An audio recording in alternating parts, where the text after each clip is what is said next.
Hello and welcome. Prophet Passion Java was on the podcast Danny J Show. He conceded that he is not perfect, but insisted he was genuine. He claimed that other prophets always pretended and lied to the people. The social media influencer also spoke of temptations which come with his prominence. Passion spoke widely during the Danny J Show, an online podcast hosted by Boys Detonas, fronted by Danford Jiro, whose viewership is exploding. Passion said, "My preaching is not Bible set up. The type of gospel we preach to people has to be theology that goes through psychology. If there is no psychology in what we're doing in this generation, we are wasting our time. People are tired of hearing God is good. Vanona matiro long life usina chekudya, long life inoda uchidrova bacon." The gospel has attracted a lot of enemies, and do you know why I have more enemies? It's the way I prophesy. I've never met a prophet who prophesies the way I do, and when you see the cars I roll in, I've never seen preachers like that in Zimbabwe. Passion continued to say, "It is the best message, and depending on the platform you're on. You can't come on Instagram holding a Bible. You don't get any followers, and when you go on Instagram, do you check guys with Bibles or you see those ladies with bikinis? And that's the message of Instagram." Passion Java defended the gospel of prosperity, saying the whole Bible is prosperity. Everything we preach is prosperity. There's no preacher who would want to be called a poverty preacher. If you preach against driving a Lamborghini, you're preaching poverty to the people. Passion Java also claimed he met Jesus Christ, saying, "I met Jesus Christ in 1999. Sangana na Jesu face to face, and he told me I'm a prophet. I don't even know how to draw him.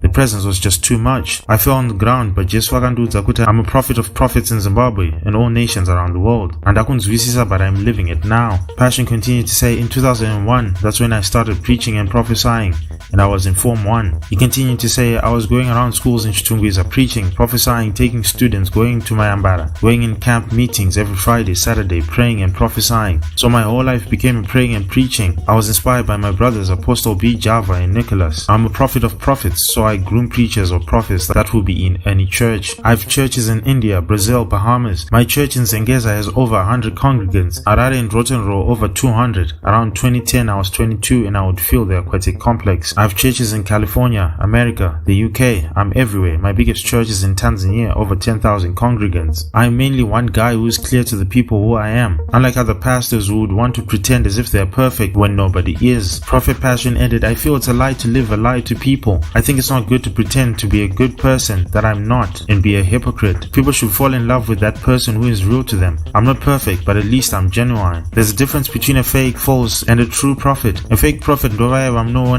those who put you in a coffin and tell you to pretend as if you're dead, they resurrect you. A false prophet is someone who can actually see but is using zinganga. It's juju stuff like the prophets of Pharaoh in Egypt. One thing I like about people who call me a fake prophet, they put prophet and they admit I'm a prophet.